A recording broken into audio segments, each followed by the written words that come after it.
Evangelho de Lucas, capítulo 9, versículos de 28 a 31. Cerca de 8 dias depois dessas palavras, tomou consigo Pedro, Tiago e João e subiu a um monte para orar. E, enquanto orava, tornou-se todo outro o seu rosto, e o seu vestido tornou-se branco, resplandecente. E eis que 2 homens falavam com ele, Moisés e Elias, os quais apareceram cheios de majestade, e falavam da morte que ele devia sofrer em Jerusalém. Palavra da salvação. Comentário Lucas 9, de 28 a 31, São João Damasceno. Mateus e Marcos, de um lado, dizem que a transfiguração aconteceu 6 dias depois da promessa do Senhor aos discípulos. Lucas, de outro, diz que foram 8 dias. Não há, porém, nenhuma discordância entre os evangelistas. Os que enumeram apenas 6 não contam o primeiro nem o último dia, isto é, o da promessa e o do cumprimento da promessa, mas apenas os intermediários. O que enumera todos os 6 inclui também esses 2. Mas por que não foram chamados todos para esta visão, mas apenas alguns? Um só, afinal, era indigno da visão da divindade, a saber, Judas, conforme aquela passagem. Retire-se o ímpio, para que não veja a glória de Deus. Isaías 26:10. Se nosso Senhor tivesse excetuado apenas ele, a inveja teria incitado aquele homem mau, a uma maldade ainda maior. Por isso, tirou ao traidor uma ocasião de traição ao deixar ao pé do monte todos os demais apóstolos. Porém, tomou consigo 3, para que sua palavra se alicerçasse em 2 ou 3 testemunhas.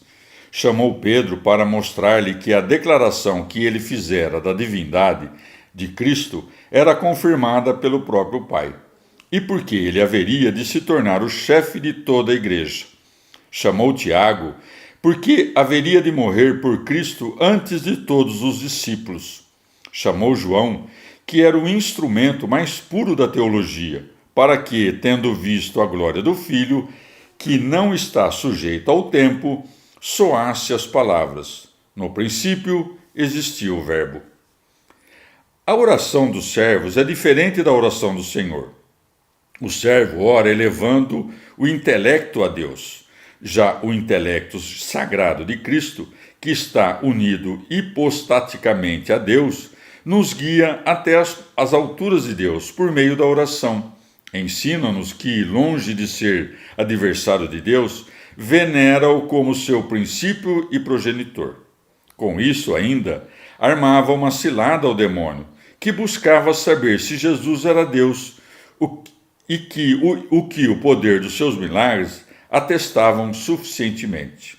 Escondia sob uma espécie de isca um anzol, a fim de fisgar, pelo revestimento do corpo, aquele que, pela esperança da deificação, fisgara o homem.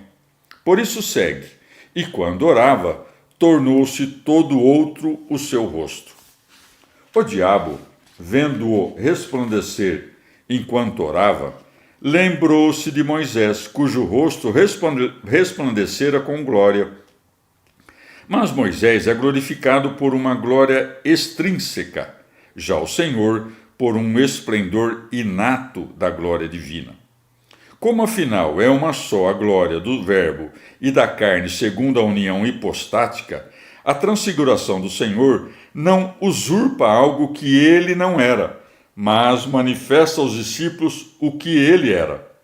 Por isso Mateus diz que ele foi transfigurado diante deles e que sua face resplandeceu como o sol, pois o que o sol é para as coisas sensíveis, isto é, Deus para as inteligíveis, e assim como o sol, fonte da luz, é difícil de ser visto diretamente, ao passo que sua luz, que chega à terra, pode ser vista sem dificuldades.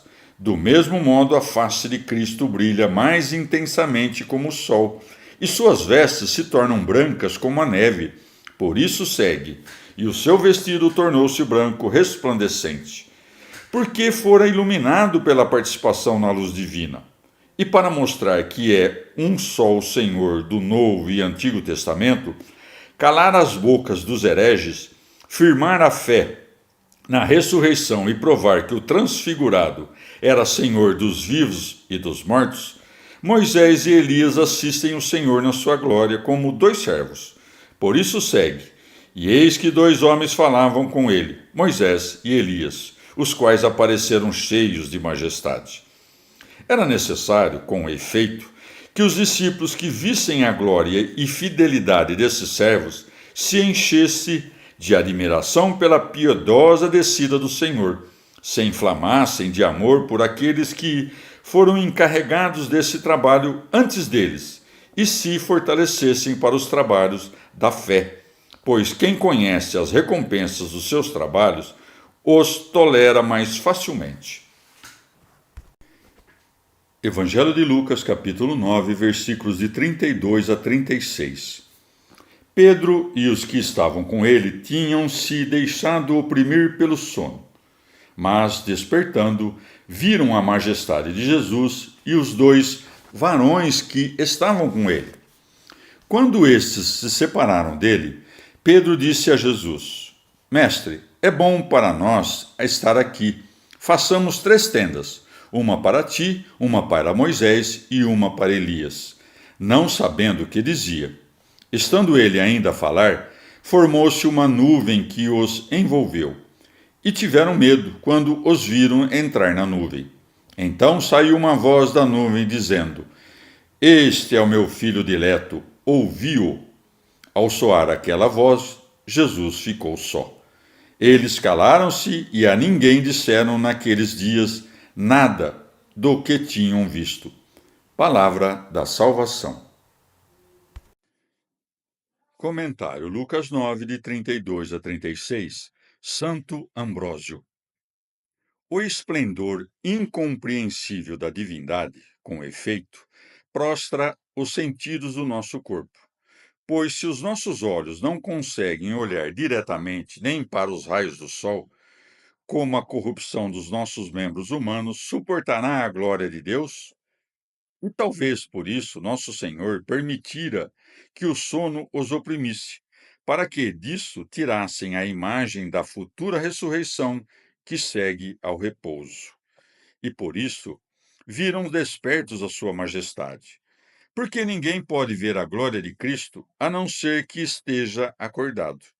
Pedro encheu-se de júbilo e a glória da ressurreição seduziu aquele homem que a mundana glória sedutora não conseguira capturar. Por isso segue. Quando estes se separaram dele, Pedro disse a Jesus: Mestre, é bom para nós estar aqui. Pedro mostra-se superior não apenas no amor, como também nas obras da sua devoção. Este incansável trabalhador se oferece em nome de seus companheiros a montar 3 tendas. Por isso segue. Façamos 3 tendas, uma para ti, uma para Moisés e uma para Elias. Ademais, a condição não permite, enquanto estamos nesse corpo corruptível, fazer uma tenda a Deus, quer na alma, quer no corpo, quer em qualquer outro lugar. E embora Pedro não soubesse o que dizia, oferecia, não obstante, seu serviço ao Senhor. E isto não deve se atribuir a uma petulância impremeditada, mas a uma devoção prematura que o cumulava de frutos da piedade, pois sua ignorância era própria da sua condição de homem, sua promessa própria da sua devoção. Esta névoa que envolveu o Senhor era do Espírito Divino, e por isso não é obscura como os afetos humanos, mas clara a ponto de revelar o que estava oculto.